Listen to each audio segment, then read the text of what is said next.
আমরা সিদ্ধান্ত নিয়েছি যে ট্রাক নিয়েই আমরা উপজেলা জেলায় সফরে আমরা বেরোবো। আমরা সন্তুষ্ট।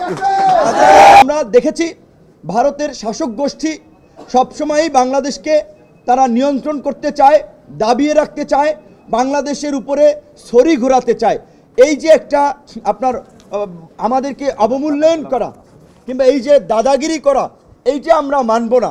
তো ভারতের শাসক গোষ্ঠী যদি তাদের রাষ্ট্রীয় পলিসির এই দাদাগিরি পলিসি পরিহার করে, এই কর্তৃত্ববাদী ছড়ি ঘুরানোর রাষ্ট্রীয় নীতি পরিহার করে বন্ধুসুলভ আচরণ করে, বন্ধুত্বের সম্পর্ক গড়তে চায়, আমরা তাদের সাথে সম্পর্ক এগিয়ে নেব, আমরাও তাদের সাথে বন্ধুত্বের সম্পর্ক গড়ে তুলব। কিন্তু এই যে আপনাদের মাধ্যমেই আমরা জানতে পেরেছি যে বাংলাদেশের বেশ কয়েকজন ছাত্র নেতাকে নাকি ভারতের নিষেধাজ্ঞা দিয়েছে, কথাটি কতটুকু সত্য আমরা ভারতের ফরেন মিনিস্ট্রির মাধ্যমে জানতে পারলে ভালো হতো। কিন্তু ইতিমধ্যেই কিছু নজির আমাদের সামনে রয়েছে। যেমন আপনারা জানেন অভিনেত্রী বাঁধন আমার সাথে তার একটা ছবি থাকার কারণে সে নাকি ইন্ডিয়ান আপনার ভিসা পায় নাই, যেটা সে আমার সাথে পার্সোনালিও বলেছিল।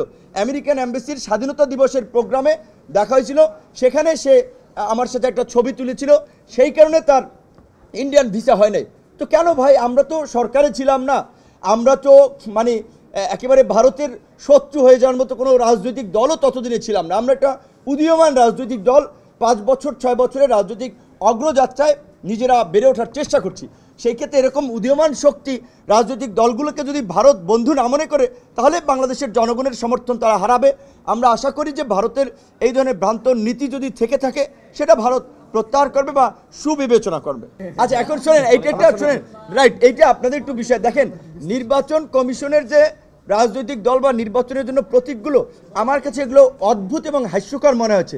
কি খাট, সোফা, এইগুলো একটা নির্বাচনী প্রতীক হয়? তো এখন তাদের লিস্টে যা আছে সেখান থেকে একটা সিলেকশন করতে হয়।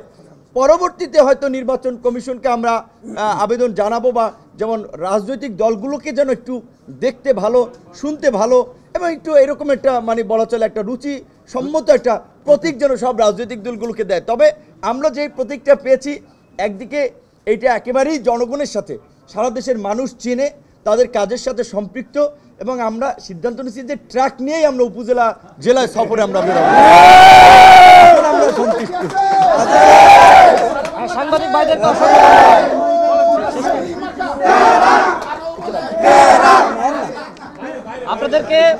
আপনাদেরকে অসংখ্য ধন্যবাদ। গণ অধিকার পরিষদের পক্ষ থেকে সাংবাদিক ভাইদেরকেও আমরা অভিনন্দন জানাচ্ছি।